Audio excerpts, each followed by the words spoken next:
Good evening right there, and welcome to KOWTV updates on the Somaliland election.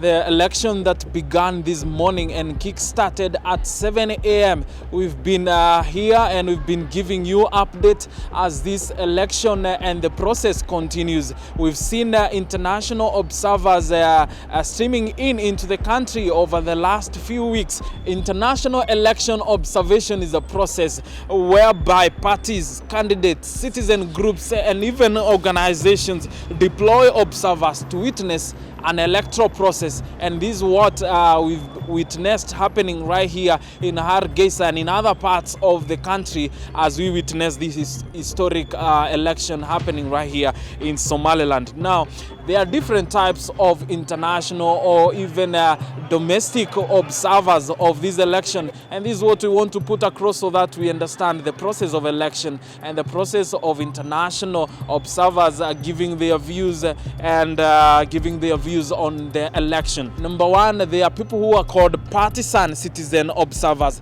and these are citizens in a particular country who represent political parties or political organizations, candidates, or even groups that are involved in that particular election.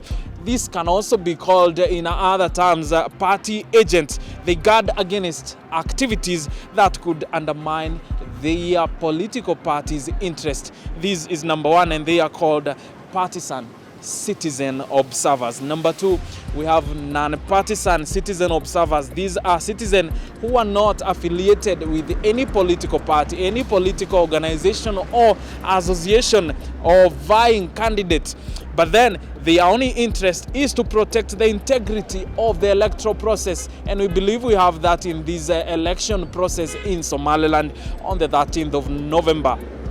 They also promote accountability regardless of the political outcome. Remember, they are called non-partisan citizen observers.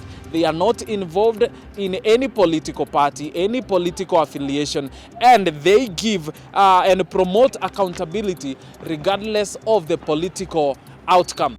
And number three on this list of international or election observers would be international non-partisan observers. These are teams of observers who are non-citizens or non-resident of that particular country that would be undertaking the election. This is what we've witnessed even in the morning, with groups coming from various countries into Somaliland and being given accreditation by the National Electoral Commission to continue observing the activities of this election. They provide data-driven assessment of election conduct and are not interested in the political outcome. Remember, these ones are international non-partisan observers. And last on that list would be academic observers. As the name goes, academic observers would be political or election observers associated with higher education institutions or universities. They study the election process with a goal of enhancing the democratic process. Those are academic observers. You would also have other groups like the youth observers, who would be students who would be willing to learn about the electoral process and the election process. Now, in the case of Somaliland and in this very specific election of 13th November, this very Wednesday, the International Election Observation Mission has deployed 28 observers from 13 countries to Somaliland. That's right, the International Election Observation Mission has deployed 28 international observers from 13 countries to Somaliland to observe the election that is ongoing right now. The observers will provide a preliminary report within 3 to 5 days after the completion of this election. Thereafter, they are going to give the final report that will come out in a period of 3 to 4 months. This is a bit more comprehensive and a detailed report. Now, just to give a brief recap of the voting process and the nature of international observation of the past election, that is the 2017 presidential election. 60 international observers from over 27 countries were deployed to the country of Somaliland. 17 of the 21 election districts were visited by these international observers, and 335 of the 1,624 polling stations were attended by the international observers. Now, that was in 2017. The voter turnout in 2017 was recorded at a record 80.32% of the voter turnout. We are expecting more of this turnout in today's election. Just to remind you, the voting process started this morning in Somaliland at 7 a.m.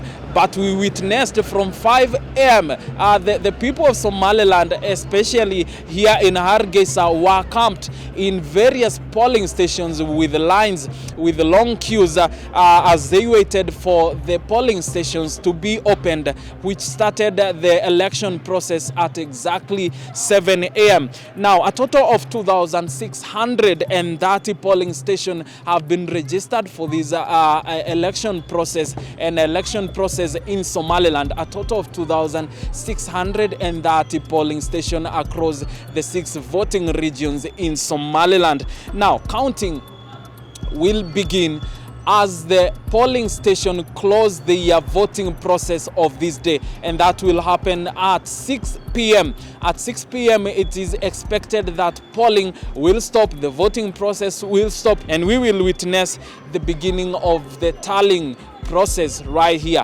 More on this election is gonna come your way as we witness a historic voting, a historic election process that is ongoing right here in Hargeisa, Somaliland. My name is Maurice Mbugwa, and we thank you for joining us right here on KOWTV.